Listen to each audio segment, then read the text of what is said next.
وہ زیادہ تر ناکام ہوتی ہیں اور طلاق تک نوبت پہنچتی ہے۔ اس کا سبب کیا کہ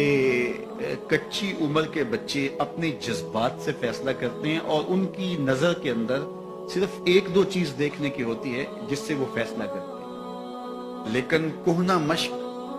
اور گرم سرد چشیدہ والدین اس بات کو جانتے ہیں کہ ہماری اولاد کی ترجیحات کیا ہیں اور جو ہے وہ ازدواجی زندگی کیسے خوبصورت گزرتی ہے، اس لیے وہ جو فیصلے کرتے ہیں وہ فیصلے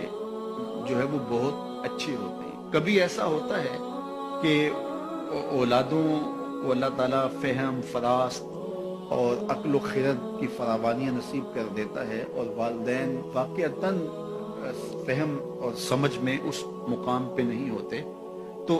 سعادت مند اولادیں اس وقت بھی اپنے والدین کو شامل کر دی اور ان کے فیصلے اچھے بھی ہوتے ہیں۔ لیکن عمومی طور پہ ہوتا ہے کہ چاہے وہ اسکول، کالج اور یونیورسٹی میں نہ بھی گئے ہوں والدین، لیکن ان کے تجربات عملاً جو ہیں وہ زیادہ ہوتے ہیں۔ اسی لیے فرمایا گیا سید عائشہ رضی اللہ تعالیٰ عنہ سے مروی روایت ہے، ایما امرأۃ نکحت بغیر اذن ولیھا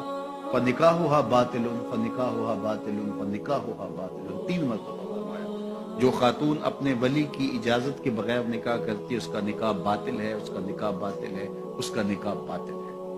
تو عمومی طور پہ وہ نکاح جو ہیں وہ ناکام ہو جاتے ہیں، اس لیے کہ وقتی جذبات سے وہ رشتے جڑتے ہیں اور وہ ایک خاص عمر تک وہ جذبات ہوتے ہیں، لیکن اس کے بعد وہ رشتے ٹوٹ جاتے ہیں۔ ماں باپ کو پوری ترجیحات اور پوری زندگی کے سارے نشیب و فراز کا علم ہوتا ہے اور وہ ساری چیزیں سوچ سمجھ کے کوئی چیز جو ہے وہ طے کرتے ہیں۔ اس میں بعض اوقات ایسا بھی ہوتا ہے کہ والدین بچوں کی ترجیحات دیکھے بغیر اپنی خواہش کو مقدم کر دیتے ہیں، تو یہ چیز بھی تناؤ کا سبب اور طلاق کی نوبت تک پہنچا دیتی ہے۔ یعنی بعض اوقات ماں باپ کو ضد ہوتی ہے کہ میں اپنے رشتہ داروں میں ہی اپنے بچے کا نکاح کرنا ہے اور وہ بیٹی جو ہے اس کا مزاج نہیں جڑ رہا ہوتا، تو یہ خواہش اچھی ہے، لیکن اگر ان کی زندگی تلخ ہوگی تو اپنی خواہش کو اولاد کے لیے قربان کرنا ہوگا۔ بہرحال جو بھی ذرائع ہیں طلاق کے، جو بھی اسباب ہیں، محرکات ہیں، نتیجہ اگر طلاق تک پہنچ جائے، مرد کو پھر بھی اس کی مردانگی روک رہی ہوتی ہے اور عورت بلا جھجک جب وہ جذبات میں آتی ہے تو وہ طلاق مانگنے میں دیر نہیں کرتی، اور بہت ساری طلاق جو جذباتی ماحول میں ہوتی ہے اس میں قصور خاتون کا ہوتا ہے کہ وہ طلاق مانگتی ہے۔ تو عورت کو کبھی بھی طلاق نہیں مانگنی چاہیے، ہاں اگر واقعتاً اس کا استحقاق بنتا ہے، وہاں زندگی گزارنا مشکل ہو گیا ہے، تو وہ عدالت میں رجوع کر کے خلا لے سکتی ہے۔ لیکن یہ عورتیں جو ڈٹ جاتی ہیں کہ ٹھیک ہے مجھے بھی فارغ کرو، میں ایک لمحہ اس گھر نہیں رہنا چاہتی،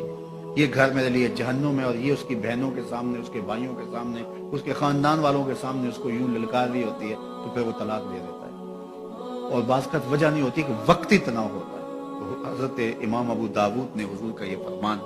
لکھا ہے کہ آقا کریم نے فرمایا کہ جو خاتون بغیر عذر کے اپنے شوہر سے طلاق مانگتی ہے وہ جنت کی خوشبو بھی نہیں پائے گی، اور جنت کی خوشبو 500 سال کی مسافت سے آنا شروع ہو جائے گی۔ تو جو بغیر عذر کے اپنے شوہر سے طلاق مانگتی ہے، تو یہ بات ذہن میں رکھیے گا کہ عورت نہیں چاہتی کہ یہ اس کے وقتی جذبات ہوتے ہیں، وہ یہی چاہتی ہے کہ میں سرخ جوڑے میں اس گھر میں آئی ہوں تو سفید کفن میں واپس لوٹوں اس گھر میں۔ اور عورت کی آرزو ہوتی ہے کہ میرا شوہر جو ہے وہ مجھ کو جو ہے وہ خود اپنے ہاتھوں سے جو ہے وہ لاحد میں اتارے۔ میرے حضور صلی اللہ علیہ وسلم نے عورت کے اس جذبات کا لحاظ کرتے ہوئے ایک دن سیدہ عائشہ سے کہا کہ عائشہ اگر تو انتقال کر جائے میں تجھے خود کفن دوں، خود لاحد میں اتار۔ تو حضرت عائشہ رضی اللہ تعالیٰ عنہ کی چشمان اقدس سے آنسو آ گئے کہ یہ اگر ہو تو میرے لیے اس سے بڑا کیا احساس ہے کہ میرا شوہر میرا خود جنازہ پڑھے اور خود مجھے کفن دے اور خود مجھے لاحد میں اتارے۔ تو گھر ٹوٹنے سے بچے، اور میاں بیوی کا جس طرح یہ دنیا میں رشتہ ہے تو یہ رشتہ آخرت میں بھی قائم رہے گا، اور جب خاتون جنت میں جائے گی تو یہ جو ہے وہ ان حوروں کی جو مرد کو جنت میں عطا کی جائیں گی، یہ ان کی سردار ہوگی، اور اس کا حسن و جمال ان سے فراواں ہوگا۔